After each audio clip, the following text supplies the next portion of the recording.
والله يدعو إلى دار السلام ويهدي من يشاء إلى صراط مستقيم.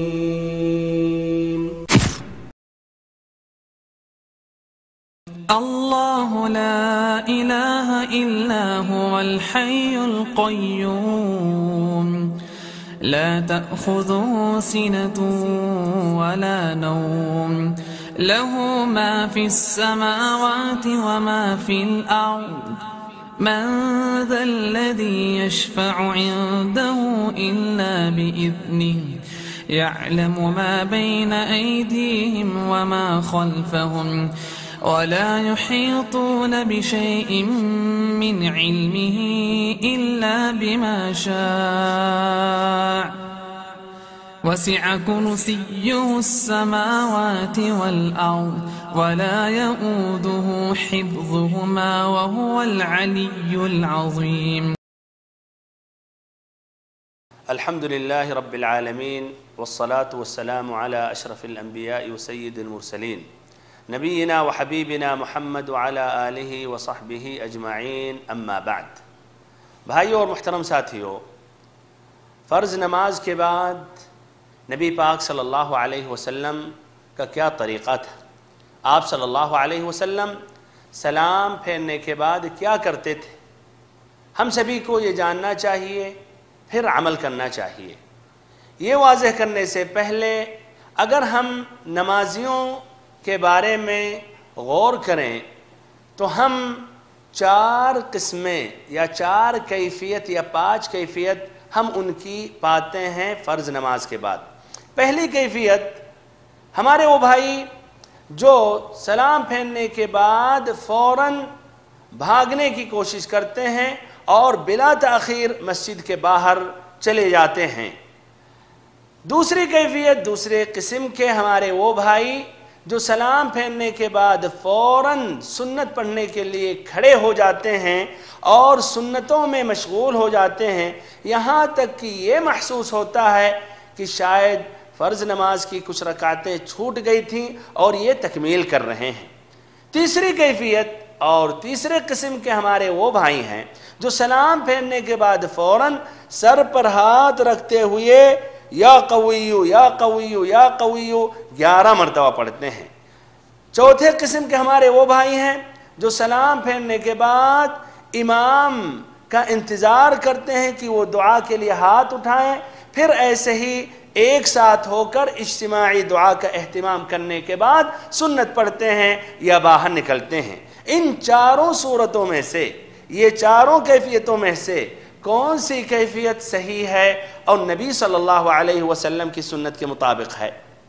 جواب، یہ 4 قسمیں، یہ 4 قسم کے لوگ غلط ہیں، اور نبی صلی اللہ علیہ وسلم سے جو ثابت ہے وہ یہ ہے. صحیح امام مسلم کی روایت ہے حضرت ثوبان رضی اللہ عنہ سے، كان النبي صلى الله عليه وسلم إذا انصرف من صلاته استغفر الله 3 وقال اللهم أنت السلام ومنك السلام تباركت يا ذا الجلال والإكرام. کہ نبی پاک صلی اللہ علیہ وسلم جب نماز سے فارغ ہو جاتے تھے، سلام پھیر لیتے تھے تو 3 مرتبہ استغفر اللہ کہتے تھے، پھر کہتے تھے اللہم انت السلام ومنک السلام تبارکت یا ذا الجلال والاکرام. پھر اس کے بعد یہ کہنا چاہیے لا الہ الا اللہ وحدہ لا شریک لہ لہ الملک ولہ الحمد وہو علی کل شیء قدیر.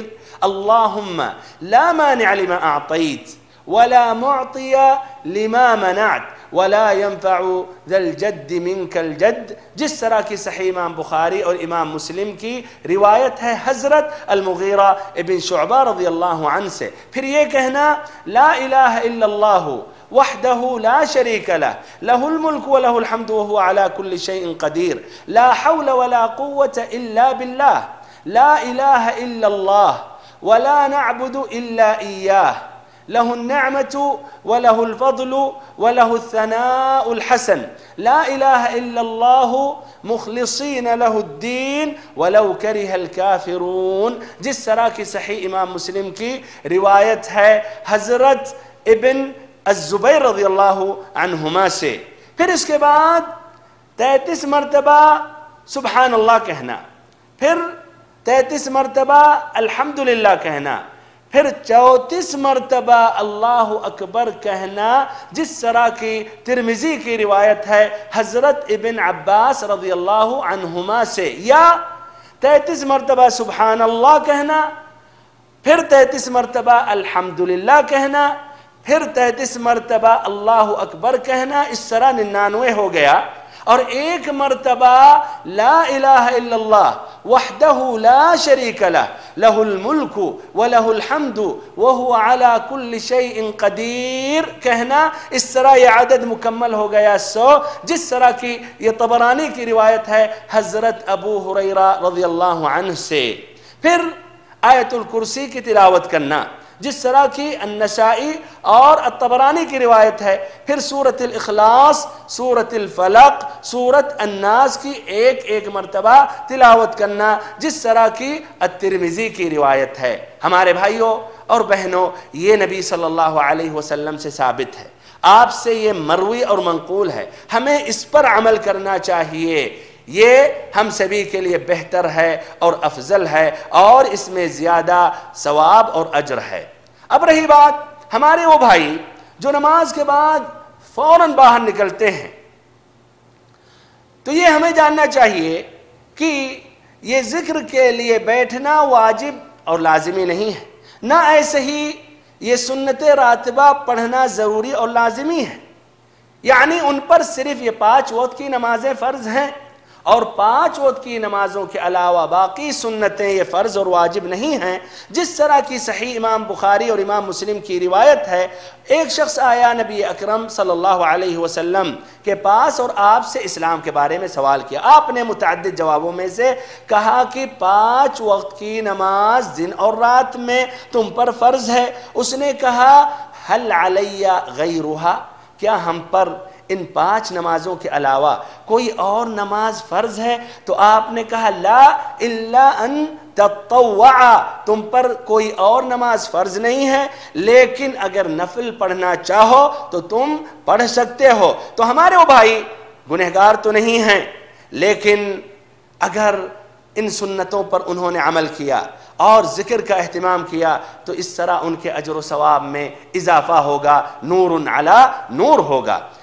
اور دوسرے قسم کے ہمارے وہ بھائی جو فوراً سنت پڑھنے کے لیے کھڑے ہو جاتے ہیں، تو لا شک سنت پڑھنے میں بہت ہی اجر و ثواب ہے. بلکہ صحیح امام مسلم کی روایت ہے، ام حبیبہ ام المؤمنین رضی اللہ عنہا سے مروی ہے، کہتی ہیں سمعت النبی صلی اللہ علیہ وسلم یقول من صلی للہ 12 رکعہ فی یوم ولیلہ بنى الله له بهن بیتا فی الجنہ یا بنیا له بهن بیت فی الجنہ، کہ جس شخص نے دن اور رات میں 12 رکعتیں پڑھیں، 12 رکعتوں کا اس نے اہتمام کیا، تو اس کے لیے اللہ تعالی جنت میں گھر بنائے گا. سنن میں اس کی وضاحت ہے کہ 2 رکعت فجر سے پہلے اور 4 رکعت ظہر سے پہلے اور 2 رکعت ظہر کے بعد اور 2 رکعت مغرب کے بعد اور 2 رکعت عشاء کے بعد. لیکن ہمارے ان بھائیوں کو ذرا ٹھہر جانا چاہیے. فرض نماز کے بعد یہ اذکار کا اہتمام کر لینا چاہیے، پھر اس کے بعد یہ سنت کو ادا کرنا چاہیے. اس میں زیادہ بہتر ہے اور نبی صلی اللہ علیہ وسلم کی سنتوں پر زیادہ سے زیادہ عمل ہے. تیسرے قسم کے ہمارے وہ بھائی جو سر پر ہاتھ رکھ کر یا قوی 11 مرتبہ پڑھتے ہیں، تو اس کی دلیل کیا ہے؟ کیا نبی صلی اللہ علیہ وسلم سے ثابت ہے؟ میں نے اپنے کچھ بھائیوں سے سوال کیا جن کو میں نے دیکھا اس طرح عمل کرتے ہوئے، تو انہوں نے مجھے بتایا کہ اس سے آنکھ کی روشنی بڑھتی ہے، آنکھ کی بینائی مضبوط ہوتی ہے. تو میں نے کہا یہ تو بہت اچھی بات ہے، میں بھی چاہتا ہوں کہ ہماری آنکھ کی روشنی بڑھ جائے اور بینائی مضبوط ہو جائے، لیکن اس کی دلیل آپ بیان کر سکتے ہیں؟ تو انہوں نے کہا کہ ہمارے پاس دلیل نہیں ہے لیکن اہل علم سے میں پوچھوں گا۔ سبحان اللہ، بعد میں اتفاق ہوا، انہی کا سامنا انہی کے ایک عالم سے ہوا، تو میں نے ان عالم سے پوچھا کہ حضرت آپ لوگ سلام پھیرنے کے بعد سر پر ہاتھ رکھ کے یا قویو پڑھتے ہیں، تو کیا اس کی دلیل آپ بیان کر سکتے ہیں، اس کی دلیل آپ ذکر کر سکتے ہیں؟ تو انہوں نے کہا فلاں عالم نے اپنی فلاں کتاب میں ذکر کیا ہے اور انہوں نے کہا اس سے آنکھ کی روشنی بڑھ جاتی ہے۔ میں نے کہا بہت اچھی بات ہے، لیکن دلیل کیا ہے؟ تو کہا انہوں نے دلیل یہ ذکر کیا کہ ان کا تجربہ ہے۔ میں نے کہا سبحان اللہ، دین میں تجربوں کا کوئی دخل نہیں ہے، دین وہ ہے جو اللہ سے یا اللہ کے رسول صلی اللہ علیہ وسلم سے منقول ہو، ان سے مروی ہو۔ دین میں تجربوں کا کوئی گنجائش نہیں۔ اگر یہ تجربہ سے ہم دین لے سکتے ہیں، دین میں اضافہ کر سکتے ہیں، تو پھر نبی صلی اللہ علیہ وسلم کے آنے کا مقصد کیا؟ آپ بھی تجربہ کریں، ہم بھی کریں، وہ بھی کریں، وہ عالم، اس طرح دین بڑھتا رہے گا، دین میں اضافہ ہوتا رہے گا، مختلف قسم کے اذکار، مختلف قسم کی دعائیں، مختلف قسم کی نمازیں، پھر یہ بھائیو دین رہے گا، یہ کھلونا مذاق ہو جائے گا۔ بہرحال تو اس پر کوئی دلیل نہیں ہے۔ اور چوتھے قسم کے ہمارے وہ بھائی ہیں جو اجتماعی دعا کا انتظار کرتے ہیں۔ تو دعا ایک نہایت ہی مہم عبادت ہے، بلکہ ترمذی کی روایت ہے الدعاء هو العبادہ، کہ دعا ہی عبادت ہے۔ اور الحمدللہ دعا کے مختلف اوقات ہیں، بلکہ آپ ہر حال میں ہر وقت اللہ تعالیٰ سے دعا کر سکتے ہیں، لیکن کچھ ایسے مقامات ہیں، کچھ ایسے اوقات ہیں جہاں ان دعاؤں کی اہمیت اور ہے اور قبول ہونے کی چانس زیادہ ہے۔